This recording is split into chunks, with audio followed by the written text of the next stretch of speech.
শুভেন্দুর ডাকে সাড়া দিয়ে এবার সংখ্যালঘুদেরও বিজেপিতে যোগদান। ২৬-এর আগে বিরাট ধাক্কা তৃণমূলের। এই রাজ্যের শাসক দল তৃণমূল কংগ্রেস এবং তাদের নেতানেত্রীরা বারবার করে একটি প্রচার করার চেষ্টা করে যে বিজেপি হচ্ছে সংখ্যালঘু বিরোধী একটি রাজনৈতিক দল। এমনকি শুভেন্দু অধিকারীকেও আক্রমণ করে তৃণমূল দাবি করার চেষ্টা করে যে শুভেন্দু বাবু নাকি সংখ্যালঘুদের দেখতে পারেন না। কিন্তু বারবার তৃণমূলের এই যুক্তিকে খণ্ডন করে শুভেন্দু অধিকারী দাবি করেছেন যে নরেন্দ্র মোদীর যে সমস্ত প্রকল্প রয়েছে তা ভারতবাসীদের জন্য। তিনি তার প্রকল্পে কে হিন্দু কে মুসলিম সেটা দেখেন না। তবে নির্বাচন যত এগিয়ে আসছে ততই তৃণমূল তাদের সবেধন নীলমণি সংখ্যালঘু ভোটকে নিজেদের দখলে রাখতে বিজেপির বিরুদ্ধে যত পারা যায় মিথ্যে কুৎসা অপপ্রচার করছেন। পাল্টা শুভেন্দু অধিকারীও ছেড়ে দেওয়ার পাত্র নন। তিনিও যারা রাষ্ট্রবাদী মুসলিম রয়েছেন তাদের দেশ গঠনের কাজে বিজেপির হয়ে কাজ করার জন্য বাংলা বাঁচানোর আহ্বান জানাচ্ছেন।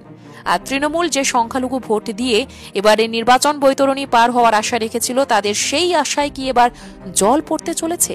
কারণ খেজুরিতে যে মেগা যোগদান হয়ে গেল, তারপর সংখ্যালঘু ভোট কতটা তৃণমূলের দখলে থাকবে তা নিয়েই চিন্তা তৈরি হয়েছে শাসক শিবিরের অন্দরে বলে মনে করছেন একাংশ। বর্তমানে প্রত্যেকটি সভা সমিতিতে এই রাজ্যের বিরোধী দলনেতা পরিবর্তনের লক্ষ্যে ডাক দিচ্ছেন। যারা রাষ্ট্রবাদের পক্ষে তাদের একত্রিত হওয়ার আহ্বান জানাচ্ছেন, বুঝিয়ে দিচ্ছেন যে বাংলাকে বাঁচানোর জন্য ২৬-এর লড়াই সকলকে একত্রিত হয়ে লড়তে হবে। তবে তৃণমূল পাল্টা দাবি করার চেষ্টা করছে যে বিজেপি সংখ্যালঘু বিরোধী একটি রাজনৈতিক দল। কিন্তু তৃণমূলের সেই প্রচারে জল ঢেলে দিয়ে শুভেন্দু অধিকারী পাল্টা দাবি করছেন যারা রাষ্ট্রবাদী মুসলিম তাদের বিরুদ্ধে বিজেপি নয়, তারাও বাংলাকে বাঁচানোর জন্য এগিয়ে আসুন। আর শুভেন্দু বাবুর সেই আহ্বানে সাড়া দিয়ে খেজুরিতে হয়ে গেল মেগা যোগদান, যেখানে প্রায় ৩০টি সংখ্যালঘু পরিবার যোগ দিলেন ভারতীয় জনতা পার্টিতে, যাদের হাতে বিজেপির পতাকা তুলে দেন কাঁথি লোকসভার বিজেপি সাংসদ সৌমেন্দু অধিকারী।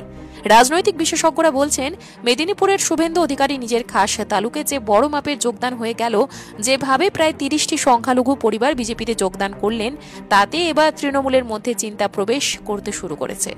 এতদিন তারা নিশ্চিন্তে ছিলেন যে সংখ্যালঘু ভোটের পুরোটাই তারা পাবেন, কিন্তু শুভেন্দু অধিকারী সেই সমস্ত রাষ্ট্রবাদী সংখ্যালঘুদের কাছে এই বার্তা পৌঁছে দিতে সক্ষম হয়েছেন যে যারা রাষ্ট্রবাদের পক্ষে তাদের বিরুদ্ধে বিজেপি নয়। আর শুভেন্দু বাবুর বক্তব্যে বিশ্বাস করে তার প্রতি আস্থা রেখে যেভাবে ২৬-এর নির্বাচনের আগে প্রায় ৩০টি সংখ্যালঘু পরিবার বিজেপিতে যোগদান করলেন, তাতে তৃণমূল বড়সড় ধাক্কা খেল বলে মনে করছেন রাজনৈতিক বিশেষজ্ঞরা।